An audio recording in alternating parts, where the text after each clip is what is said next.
аны баягы юрист катары талдап отурсаң, ар кандай мыйзамдарды жазык процессуалдык кодекс, ички иштер органдары жөнүндө мыйзам, оперативдик иш чараларды алып баруу жөнүндө мыйзам, ошол мыйзамдардын баары эле бузулду.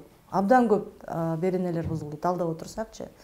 Эртеби кечпи бул нерсеге сөзсүз түрдө укуктук баа берилет. Азыр эми саясатка жараша жазасы калышы мүмкүн күнөөлүү адамдар, бирок баа берилет. Эң негизги нерсе мындай болду да, бул жерде атайын операция өткөрүлүп, атайын күчтөр жумшалды. Ошого негиз, ошого неме бар беле? Ошого негиз же болбосо ошого мындай муктаждык бар беле? Муктаждык бар беле деген суроо жаралып атат да. Атайын операция болгондо мисалы атайын операция болгондо мыйзам боюнча куралы бар, анан сөзсүз түрдө каршылык көрсөтөт. Анан ал жерде уюшулган топ деген ошондой негиз болуш керек да.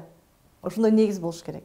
Анан мисалы булар бизге эгерде ошол жерден курал таап чыггандан кийин, мына көрдүңөрбү, биз ошо атайын операция кылып маскачан кирдик, анткени мына Темировдун офисинде ушунча курал бар экен, булар анан каршылык көрсөтмөк, биздин өзүбүздүн сотрудниктерибизге коркунуч, алардын өмүрүнө, ден соолугуна коркунуч жаралмак. Ошон үчүн биз ушундай спецоперация алып кирдик десек, биз ошого дагы ынанат элек.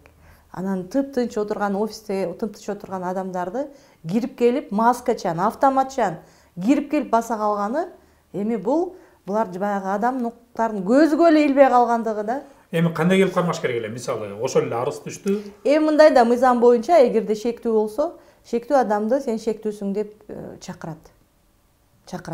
Анткени мыйзам боюнча мындай, мен мисалы кандайдыр бир кылмышка шектелип атсам, мен ошого коргонууга даярданып турушум керек. Адвокат таап даяр турушум керек. Мен туура ошо мен кылмыш кылып аткан жерде келип баса калса бир жөн. Анан булар башынан эле, ой, бизде башынан эле маалымат бар болчу.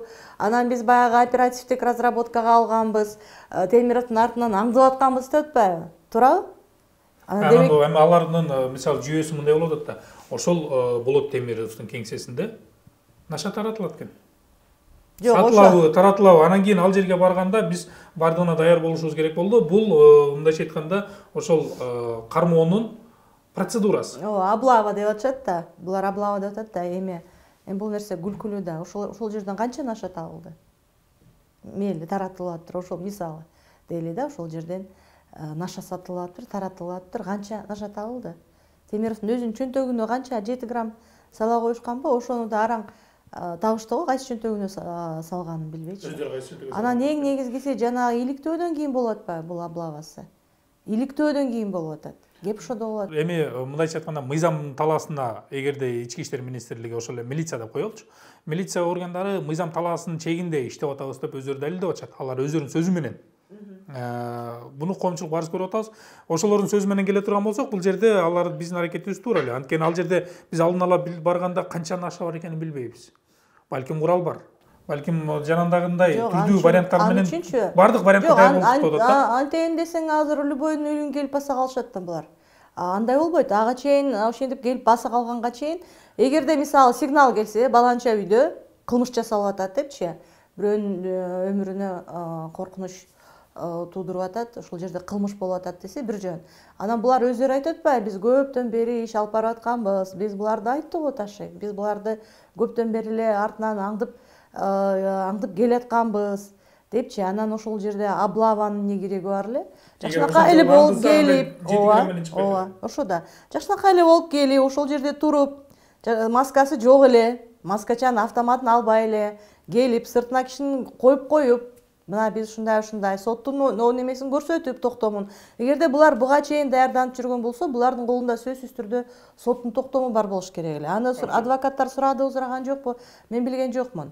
Ошол жерде биз обыск кылганга, выемка кылганга, задержание кылганга деп булар Темиров деле айтып атпады, булар даярданып жүргөн, күзүндө деле менин аңдыман аңдып жүргөн, үйүмө прослушка койгон деп, туурабы? Демек булар даярданып жүргөн да. Ошондон жакшынакай эле болуп келип, соттун токтому көрсөтүп, сыртына эч кимди чыгарбай, ошол жердин тинтиси деле эгерде чындап эле алар наркотик татса табат эле да. А момча шоунун эмне кереги бар эле?